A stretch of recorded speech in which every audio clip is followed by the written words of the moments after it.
Que Dios le bendiga, mis hermanos y mis hermanas. Una bendición, una vez más, compartir la palabra del Señor con cada uno de ustedes. Damos gracias al Señor por su misericordia, por su amor que nos sostiene, ¿cierto? Nos sostiene día a día, siempre en momentos de debilidad, en momentos de flaquezas, en momentos tristes, en momentos de angustia. Siempre ahí está el Señor para sostenernos y para ayudarnos a permanecer firmes en su palabra y en nuestra confianza a Él quien fue el que nos dio vida y vida eterna a cada uno de nosotros los que entregamos nuestra vida a Cristo. Así que agradecemos al Señor y por supuesto vamos a agradecer a través de la oración todas sus misericordias, sus bondades y también a rogarle para que Él pueda hablar a nuestras vidas en esta tarde. Amén. Señor, gracias en el nombre de Jesús. Gracias por tu amor, Señor. Gracias por tu fidelidad. Gracias por, Señor, tus misericordias. Gracias porque sin merecerlo, Señor, tú nos sostienes día a día, Señor, en cada instante. Cuando parecemos que vamos a caer, Señor, ahí está tu mano, tu diestra, sosteniéndonos y diciéndonos vamos, que aún queda camino por recorrer. Así que te damos gracias, Señor, porque nos animas, nos alientas, nos exhortas y nos consuelas, Señor, a través de tu palabra. Por eso rogamos en esta tarde que tú puedas hablar a nuestras vidas, que mi vida sea solo instrumento, Señor, que mi persona sea solo instrumento en tus manos para poder hablar a tu iglesia, Señor. Gracias, Señor, muchas gracias por lo que haces en nuestras vidas. Y te lo rogamos y te lo pedimos también en el nombre de Jesús, a quien es toda gloria, honra y alabanza por los siglos de los siglos. Amén y amén. Estamos haciendo el repaso ya del libro de Nehemías, ya llegando al final de este hermoso libro, un libro que ha sido de bendición para mi vida y espero que también lo sea y ha sido para cada uno de ustedes, los que han podido seguir toda esta secuencia de estudios desde el capítulo 1 hasta el capítulo 3, y lo que he querido hacer es hacer un repaso en dos partes de este libro, de lo que estudiamos, tomando los puntos importantes. Si por supuesto usted no ha escuchado estos mensajes, le instaría a que pudiera escucharlos completos para que pudiera entender este hermoso libro y por supuesto también entender el propósito que el Señor tiene con su vida a través de este libro. Amén. Y el domingo pasado compartimos hasta el capítulo 7, ¿cierto? Llegamos hasta el capítulo 7 en donde Nehemías comienza ya a consolidar al pueblo y comienza a hacerlo, y lo primero que hace es que forma un grupo de porteros, cantores y levitas para poder trabajar en el sector. Y yo lo compartía junto con ustedes, la importancia también en nosotros de tener porteros que son los que guardan el acceso a nuestra vida, ¿cierto? Lo que entra, lo que sale. Es muy importante lo que entra a nuestras vidas, lo que entra por nuestros oídos, por nuestras vistas, y lo que sale también, lo que sale. Por eso que el libro de Efesios siempre dice que todo lo que salga de nuestra boca sea de bendición, sea para fortalecer, sea para edificar, y no para destruir ni para dañar, porque el que vino a destruir y vino a dañar fue el diablo. Su propósito es eso.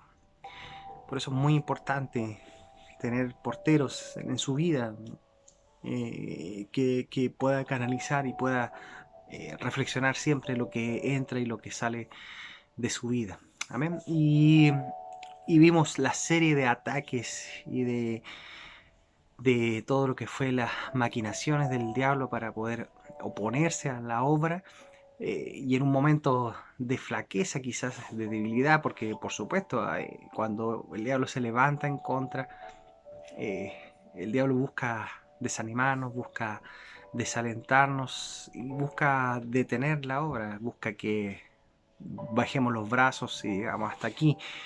Y la oposición del enemigo fue tan fuerte que Nehemías le dice al Señor: Señor, fortalece, ahora pues fortalece tú mis manos. Fortaléceme tú, Señor, para que en este tiempo de oposición, Señor, yo no deje ni cese la obra, sino que pueda perseverar y pueda continuar. Luego lo que viene es que Nehemías comienza a consolidar el pueblo a través de la palabra del Señor.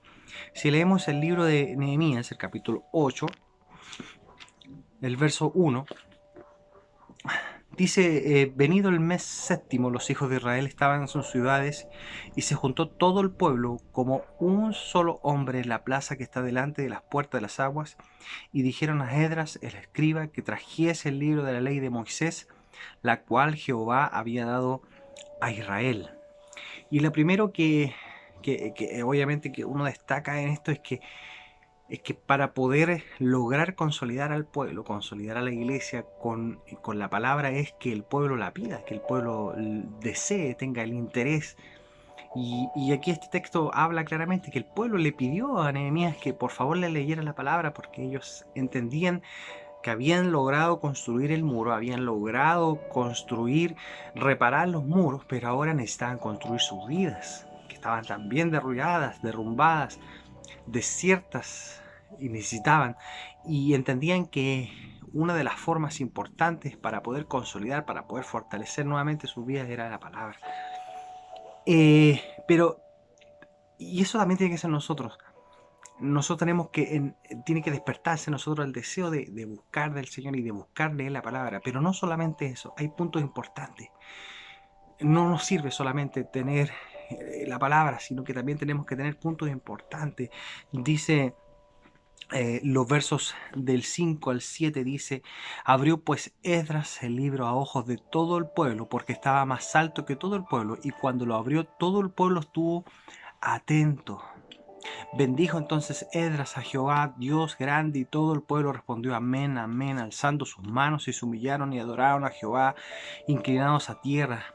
Y los levitas Jesúa, Bani, Serebías, Jamín, Acub, Sabetai, Jodías, Masías, Kelita, Azarías, Josabet, Hanán, Pelaía, hacían entender al pueblo la ley, y el pueblo estaba atento en su lugar. El que hace entender a nosotros la palabra hoy es el Espíritu Santo. Él es el que nos revela, Él es el que nos ayuda a entender. Por eso que siempre cuando nosotros vamos a presentarnos delante del Señor y vamos a abrir las Escrituras, siempre tenemos que orar al Espíritu Santo para que Él nos revele. Pero ellos estaban atentos, atentos, hermano. Es muy importante poder entender esto. Tenemos que estar atentos a lo que el Señor va a hablar a nuestra vida. No podemos estar distraídos, no podemos pretender leer la Biblia con nuestra mente en otro lado. Tenemos que dedicar el tiempo para poder buscar al Señor a su palabra. Amén. Entonces dijimos que el pueblo primero quiso la palabra. Luego otro punto es que ellos reaccionaron a la palabra. O sea, uno puede leer la palabra, tiene que haber una reacción en nosotros cuando el Señor habla a nuestras vidas a través de la palabra. Mira el verso 9, dice, y Nehemías el gobernador y el sacerdote Esdras escriba y los levitas que hacían entender al pueblo dijeron a todo el pueblo, Dios santo es a Jehová nuestro Dios. No os entristezcáis ni lloréis, porque todo el pueblo lloraba oyendo las palabras de la ley. Una reacción, ¿cierto? Algo pasó en sus vidas. La palabra penetró en su vida, en su interior, y provocó una reacción. Pero tampoco puede quedar en eso. Tiene que haber una acción más. Versos del 14 al 17 dice, y hallaron escrito en la ley que Jehová había mandado por mano de Moisés que habitasen los hijos de Israel en tabernáculos en las fiestas solemnes del mes séptimo, y quisieran saber y pasar pregón por todas sus ciudades y por Jerusalén, diciendo, salid al monte y traed ramas de olivo silvestre, de arrayán, de palmeras y de todo árbol frondoso para hacer tabernáculos, como está escrito.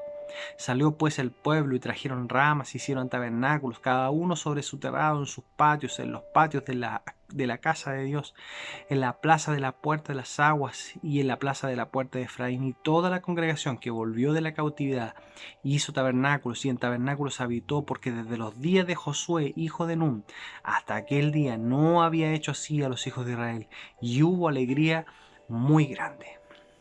Amén. Entonces dijimos, el pueblo primero pidió la palabra. Luego reaccionó a la palabra los conmovió, pero no quedaron en eso, no quedaron en una palabra, oh, qué linda la palabra, no, accionaron.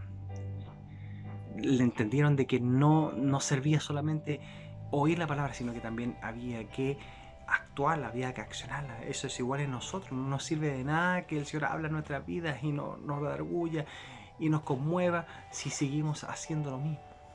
Tiene que haber una acción, tiene que haber un cambio de actitud. Luego, en el capítulo 9, Nehemías comienza a consolidarlos a través del ayuno. Mire, el libro de Nehemías, en el capítulo 9, el verso 1, dice: el día 24 del mismo mes se reunieron los hijos de Israel en ayuno y con cilicio y tierra sobre sí. Nehemías explicando al pueblo la importancia de también, para poder consolidar, para poder recuperar su vida espiritual, para poder fortalecerse, era el ayuno. La palabra, el ayuno. Y también el verso 2 dice: y ya se había apartado la descendencia de Israel de todos los extranjeros, y estando en pie confesaron sus pecados y las iniquidades de sus padres. Otro punto importante era la santificación. Para poder consolidarse también es necesario apartarse. Ellos entendían de que los pueblos extranjeros lo que hacían era contaminarlos con sus dioses paganos. En este tiempo, ¿quiénes son? ¿De qué es lo que tenemos que apartar nosotros? ¿Qué es lo que nos contamina? ¿Qué es lo que hace que nos desviemos, que saquemos nuestra mirada del Señor, que nos hace apartarnos del Señor? De eso nosotros tenemos que limpiarnos, apartarnos. Por eso dice santificarse. Santificarse para el Señor. Y dice que también que no solamente eso, sino que también aprendieron a confesar sus pecados, a reconocer sus pecados. Qué importante también es eso, hermano, cuando uno se equivoca, uno comete un error y uno reconoce y entiende que se equivocó, entiende que fue la carne la que afloró, fue la carne la que se levantó y hizo algo indebido y reacciona. Pero no puede quedar como que, no, tiene que haber un Señor, perdóname, me equivoqué. Por eso era muy importante el ayuno. Por eso es muy importante el escuchar la palabra del Señor. ¿Amén? Y además el verso 3 dice: y puestos de pie en su lugar leyeron el libro de la ley de Jehová, su Dios, la cuarta parte del día y la cuarta parte confesaron sus pecados y adoraron a Jehová, su Dios. Adoraron y explicamos lo que era adoración. La adoración no es solamente la alabanza. La adoración es entregar su vida entera. Pero para poder entregar su vida entera tenían que pasar por un proceso en que el Señor comenzara a consolidar sus vidas. Y luego leímos que en este capítulo 9, luego del versículo 4 hasta el 38, relata las maravillas y los prodigios que el Señor hizo con cada uno de sus antepasados. Pero también relata la rebeldía y la desobediencia de ellos, de sus antepasados, pero la gran misericordia y la fidelidad de Dios por su pueblo. Y Nehemías entendió que era necesario esto porque también es necesario consolidar a la iglesia, consolidar al pueblo a través de sus promesas, de las promesas que Él ha entregado a cada uno de nosotros, de las promesas que están en su palabra, que son para cada uno de nosotros. Es importante consolidar nuestra vida en base a eso, porque a veces se nos olvida. A veces queremos perder la fuerza. A veces hay peticiones que se demoran años y uno piensa y dice, no, al parecer ya el Señor no. Y no es así. Pueden pasar muchos años, pero el Señor es fiel en cumplir cada una de sus promesas. Y es importante a veces recordarlos. Por eso es importante consolidarnos, afirmarnos en eso también. En sus promesas con cada uno de nosotros. Luego, en el capítulo 10, el pueblo firma un pacto, un compromiso delante del Señor. El verso 38 del capítulo 9, porque le da el inicio al capítulo 10. El 38 dice: a causa pues de todo esto, nosotros, dice el pueblo de Dios, hacemos fiel promesa y la escribimos firmada por nuestros príncipes, por nuestros levitas y por nuestros sacerdotes, Y luego el verso 10 comienza diciendo: los que firmaron fueron Nehemías, el gobernador, y viene toda la lista de los hermanos que firmaron y juraron obedecer a Dios, santificarse para el Señor y dar lo mejor para Él. Eso fue lo que ellos firmaron, eso fue lo que ellos juraron, eso fue lo que ellos se comprometieron. Dijeron: Señor, nosotros queremos jurar, queremos firmar que nosotros te obedeceremos a tu palabra. Queremos también firmar de que nosotros nos vamos a santificar para ti, que nos vamos a apartar para ti, que ya no nos vamos a contaminar con nada más, que nos consagraremos exclusivos para ti. Y también firmaron que darían todo lo mejor para el Señor, en todo sentido, en todo ámbito, pero que todo lo mejor de ellos sería para el Señor. Y luego entre el capítulo 11, ya el pueblo había sido restaurado, sus vidas habían sido restauradas espiritualmente, ya habían recuperado el tiempo perdido en lo que tenía que ver con su relación con el Señor, en lo que el Señor había entregado a través de su palabra, de sus promesas, de sus antepasados, de todo lo que el Señor había hecho. Y comienzan ahora a servir al Señor en este capítulo 11. El pueblo comienza a servir al Señor, pero había un pequeño problema para poder servir al Señor. Y es que nadie, y lo compartimos después en capítulos anteriores, de que nadie vivía en Jerusalén. Lograron sí reconstruir los muros, lo que le explicaba yo, el alrededor de toda la ciudad estaba rodeado por muros.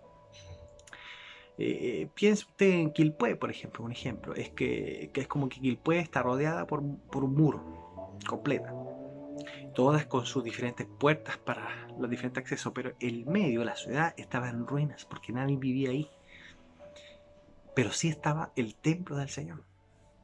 Y el templo del Señor ya había sido restaurado por el sacerdote Esdras. Pero había que trabajar, tenía que haber alguien para servir en el sacerdocio, alguien para servir en el templo del Señor. Y ahí comienza una parte muy importante en lo que tenía que ver con el servicio, porque el servir implicaba sacrificio. Jesús le dijo a sus discípulos: el que quiere venir en pos de mí, o sea, el que quiere seguirme, el que quiere continuar mis pasos, el que quiere servirme, niéguese a sí mismo. Niéguese a sí mismo, tome su cruz cada día y siga al Señor. Implicaba un sacrificio. ¿Y cuál era el sacrificio que implicaba para este pueblo? Primero, sacrificaban su comodidad, su lugar de comodidad, su lugar de confort. Ellos vivían en otras tierras, ellos habían cultivado, habían trabajado la tierra, tenían sus sembrados, sus árboles, su ganado, su buen lugar donde vivir tranquilo. Y ellos sacrificaron todo eso por ir a servir al Señor. Y no solamente sacrificaron su comodidad, sino que también sacrificaron su voluntad. Ya no eran sus sueños, ya no eran sus metas. Ahora era servir al Señor. Y el pueblo, y les comentaba yo, el pueblo los bendecía. ¿Y qué era bendecirse? Recuerda que les explicaba qué era bendecir, por qué los bendecía. El bendecir significa bien decir, hablar bien de alguien. Y el pueblo los bendecía, decía: qué increíble lo que hizo el hermano, qué increíble lo que hizo la hermana. Dejó todos sus bienes por ir a servir al Señor. Dejó de lado todos sus sueños, todas sus metas, por ir a servir al Señor. El servir al Señor implica dejar su comodidad y dejar su voluntad. Y así también tiene que ser nosotros. No estoy diciendo que usted tiene que dejar sus pertenencias, sino que tiene que entender de que tiene que salir de su lugar de comodidad, de su lugar de confort, por servir al Señor. Y dejar de pensar en su voluntad. Por eso el Señor dice en su palabra, dice: mejor busca el reino de los cielos, porque todo lo demás será añadido. Primero la voluntad del Señor. La voluntad de nosotros será añadida de acuerdo a la perfecta voluntad del Señor con nosotros. Ahí estaba el verdadero servicio. Esa es la verdadera forma de servir y eso es lo que hicieron ellos. Y el pueblo los bendecía y hablaba bien de ellos. Luego entramos al capítulo 12. Y en el capítulo 12 lo que hace es celebrar la fiesta del Señor. Y explicábamos que no era llegar vamos a la fiesta del Señor. No, no era llegar. Explicamos por qué. Porque a veces uno va a una fiesta del Señor. Nosotros entendemos que la fiesta del Señor es cuando uno va a la congregación, ¿cierto? Va al culto al Señor. Se celebra una fiesta del Señor. Y a veces uno sale y dice, más o menos nomás el culto. No estuvo muy bueno. Y no es así. Estando el Señor, tiene que ser una fiesta. Lo que pasa es que nosotros tenemos que entender cómo ir a esa fiesta.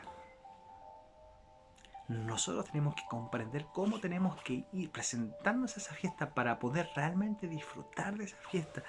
Y entregamos puntos importantes para poder realmente celebrar esa fiesta. Primero, dedicarse. Segundo, deleitarse. Y tercero, hacer sacrificios. Y lo comentábamos con un ejemplo muy, muy normal, que es, por ejemplo, un matrimonio. Cuando uno va a un matrimonio, una fiesta de un matrimonio, uno primero se dedica. Se dedica para que todo salga bien, para que el vestido, que el lugar, que la comida, que el banquete, que la mesa, que los adornos, ¿cierto? Uno se dedica. Pero también no solamente se dedica, sino también se deleita, se goza, porque va a recibir la bendición del Señor. Porque van a cumplir un paso importante en sus vidas. Por eso es un deleite, es un gozo. Por eso uno se emociona cuando está en un momento así. Pero también implica sacrificio. ¿Por qué? Porque le implicó tiempo, acostarse tarde, de repente, desvelarse, caminar por buscar. 3 cosas: deleitarse, dedicarse y sacrificarse. Y para el Señor es lo mismo. Para poder celebrar realmente una fiesta del Señor, primero tiene que dedicarse. ¿Cómo se dedica? ¿Cómo dedica usted el tiempo al Señor? Buscando del Señor, orando: Señor, habla mi vida. Señor, manifiéstate, que tu Espíritu Santo se mueva poderosamente. Que la gente que pasa por afuera del templo, Señor, pueda sentir tu presencia. Como fue cuando hubo un Pentecostés en Valparaíso, que la gente pensaba que se estaba quemando la iglesia. Dedicarse para que ese día sea especial. Para que todos los días que usted va a la presencia del Señor sean especiales, sean una fiesta especial. Deleitarse en los hermanos, en la congregación, en sus alabanzas. No pensando en que oh, está el hermano de ahí, oh, está el hermano de... No. Gozarse, deleitarse y sacrificarse también, por supuesto que sí. Por supuesto que también implica sacrificio, de repente levantarse temprano. Pero para poder celebrar realmente la fiesta del Señor, tienen que estar estos 3 puntos. Y parecía que este capítulo 12 era el perfecto final para una historia escrita por hombres. Y lo comentaba yo también en las predicaciones pasadas. No es escrito, o sea, está escrito por hombres, pero no es inspirado de hombres, es inspirado por el Señor. Por eso que viene en capítulo 13. ¿Y qué es lo que hace este capítulo 13?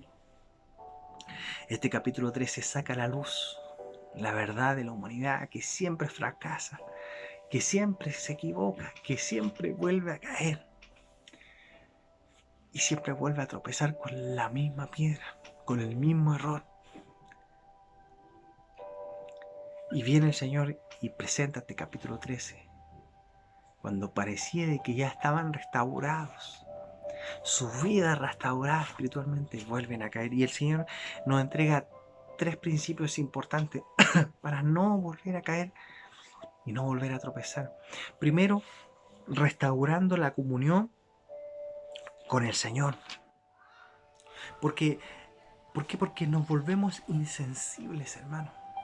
Mire el capítulo 13, el verso 3 dice: cuando oyeron pues la ley, separaron de Israel a todos los mezclados con extranjeros. ¿Se dan cuenta, no? Cuando oyeron pues la ley, o sea, se habían olvidado de leer la palabra. Por eso se vuelven insensibles, como que ya la palabra no les... Cuando uno pierde la relación con el Señor, la comunión con el Señor, se vuelve insensible y como que pareciera que la palabra ya no es importante. Necesitamos recuperar nuestra comunión con el Señor, porque si no nos volvemos irracionales. Mire lo que hizo el pueblo. Versos del 4 al 7. Y antes de esto, el sacerdote Eliasib, siendo jefe de la cámara de la casa de nuestro Dios, había emparentado con Tobías y les había hecho una gran cámara en la cual guardaban antes las ofrendas, el incienso, los utensilios, el diezmo del grano, del vino, del aceite, que estaban mandados a dar para los levitas, a los cantores y a los porteros, y las ofrendas de los sacerdotes. Se habían emparentado con Tobías, el enemigo número 1 de Israel en ese tiempo. Verso 6, más a todo esto yo no estaba en Jerusalén, porque en el año 32 de Artajerjes, rey de Babilonia, fui al rey y al cabo de algunos días pedí permiso al rey para volver a Jerusalén. Entonces supe del mal que había hecho Eliasib por consideración a Tobías, haciendo para él una cámara en los atrios de la casa del Señor, en los atrios, en la entrada principal al Señor, viviendo ahí mismo el enemigo. Eso pasa cuando perdemos nuestra comunión con el Señor. El enemigo vive en la entrada de la presencia del Señor. Por eso que no podemos relacionarnos con Él, porque Él está en la entrada, nos deja, nos tapa la entrada. Para poder no caer en esto, tenemos que restaurar nuestra confianza en el Señor. Y también tenemos que restaurar nuestro compromiso con el Señor. Y es interesante el final, porque dice la palabra que Nehemías no estaba. Nehemías, después de que ya habían celebrado la fiesta, Nehemías tuvo que volver al rey. Ese era el compromiso que él había hecho cuando salió de ahí. El rey le preguntó cuánto te vas a tardar. Por ende, Nehemías tenía un compromiso de volver al rey. Y estando allá, él se enteró de lo que estaba pasando. Y él lo primero que hace, dice el verso 8, dice: y me dolió en gran manera, y arrojé todos los muebles de la casa de Tobías fuera de la cámara, y dije que limpiasen las cámaras, y hice volver allí los utensilios de la casa de Dios, las ofrendas y el incienso. Lo primero que hizo Nehemías fue ir a donde estaba el enemigo viviendo y sacó todas sus pertenencias de la puerta de acceso al Señor. Lo mandó volando. Eso es lo que tenemos que hacer nosotros. Cuando el enemigo quiera ponerse en el obstáculo para poder entrar a la presencia del Señor, tiene que sacarlo de ahí, sacarlo volando. Y les decía yo que era interesante esto porque Jesús tuvo una reacción muy parecida a esta cuando fue al templo del Señor y veía cómo la gente vendía mercancías ahí en el templo del Señor, y Jesús tuvo una reacción parecida a esta. Y es interesante este punto porque la Biblia dice que, y le compartía de que para no volver a caer con esto, tenemos que recuperar nuestra comunión con el Señor, nuestra confianza en el Señor y nuestro compromiso con el Señor.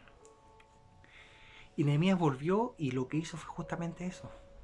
Recuperó la comunión del pueblo con el Señor. Les hizo recuperar la confianza con el Señor. Y les hizo restaurar el compromiso que ellos habían firmado incluso. Y ahí termina el capítulo 13.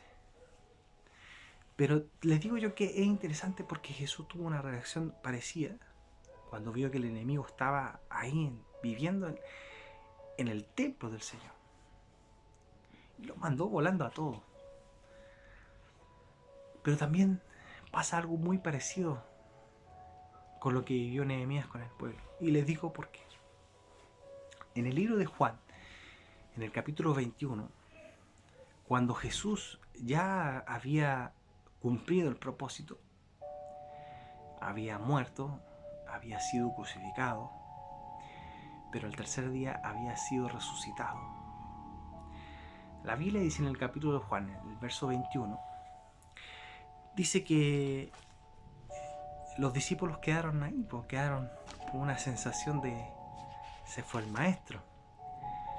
Pero aún ellos habiendo hecho un compromiso con el Señor, habiendo ellos tenido una relación con el Señor y habiendo ellos tenido confianza en el Señor, cuando el Señor partió, como que todo eso se perdió. Y le digo porque en el libro de Juan, el capítulo 21, dice el verso 2, estaban juntos Simón Pedro, Tomás, llamado Dídimo, Natanael, el de Caná, el de Galilea, los hijos de Zebedeo y otros 2 de sus discípulos.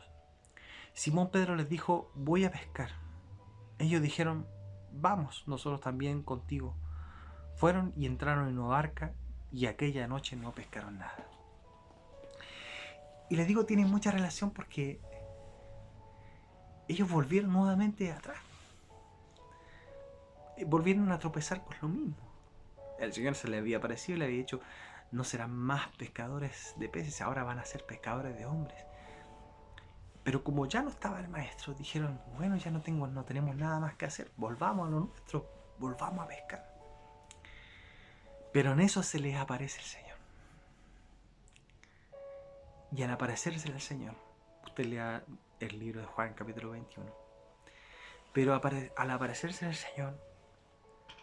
Señor lo que primero que hace, le restaura la comunión con el Señor.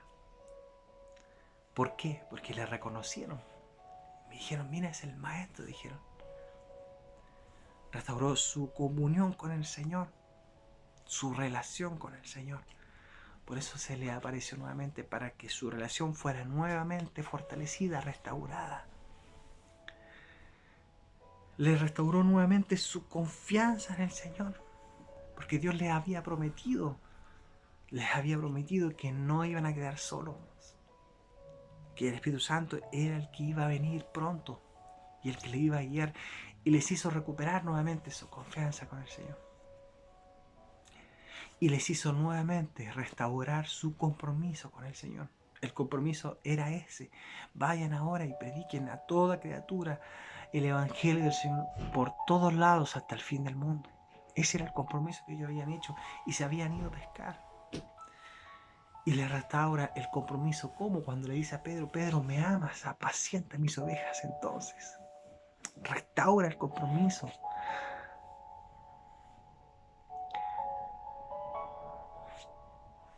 Eso es lo que el Señor quiere. Aunque volvamos a caer en lo mismo, aunque volvamos a tropezar, el Señor quiere restaurar nuevamente su relación con Él, tu relación con Él, tu confianza hacia Él y tu compromiso con Él. Gracias al Señor que está Jesucristo. Gracias a Él, a su gracia y a su misericordia, que está Él para poder restaurarnos cuando volvemos a caer, cuando volvemos a tropezar, cuando se pierde la relación, cuando se pierde la comunión, cuando se pierde la confianza y cuando se nos olvida el compromiso. Gracias al Señor. Gracias que está Jesucristo, nuestro Señor, nuestro Salvador. Gracias a Él. Señor, gracias en el nombre de Jesús. Señor, gracias porque tú has vuelto nuevamente a nuestras vidas, a restaurar nuestra relación con Él, nuestra comunión con Él. Señor, perdónanos porque cuando perdemos nuestra comunión contigo nos volvemos insensibles y nos volvemos irracionales, hacemos cosas que no tienen sentido. Gracias, Señor, porque has vuelto a restaurar nuestra relación contigo. Gracias porque has vuelto a restaurar nuestra confianza en ti. Cuando a veces se pierde la confianza, se pierde la esperanza. Cuando a veces flaqueamos y quedamos desesperanzados y pareciera de que nada resulta. Gracias porque tú apareces y nos restaura nuestra confianza en ti. Y gracias, Señor, porque restauras nuestro compromiso. Señor, cada uno de nosotros hicimos un compromiso de hablar de ti, Señor. De no cesar, de no callar, de no avergonzarnos, de hablar de ti. Y gracias porque restauras también nuestro compromiso de servirte en todo ámbito, en toda área. Tenemos un compromiso de servirte a ti, Señor. Gracias, Jesús, porque estás tú. Gracias porque tu amor, tu misericordia y tu gracia nos sostiene día a día. Gracias, Jesús. Muchas gracias por tu palabra, por tu amor y por tu misericordia. En tu nombre, Jesús. Amén. Y amén. Que el Señor les bendiga, que tengan una linda, linda semana. Y que este libro haya sido de bendición para su vida y este final sea el inicio de un nuevo libro que vamos a comenzar. Gracias, por supuesto, siempre a la misericordia de Jesús y a su amor que nos va levantando y nos va animando a poder servirle y a poder, por supuesto, que nosotros vayamos menguando para que Él pueda crecer en nuestra vida. Que el Señor les bendiga, mis hermanos y mis hermanas.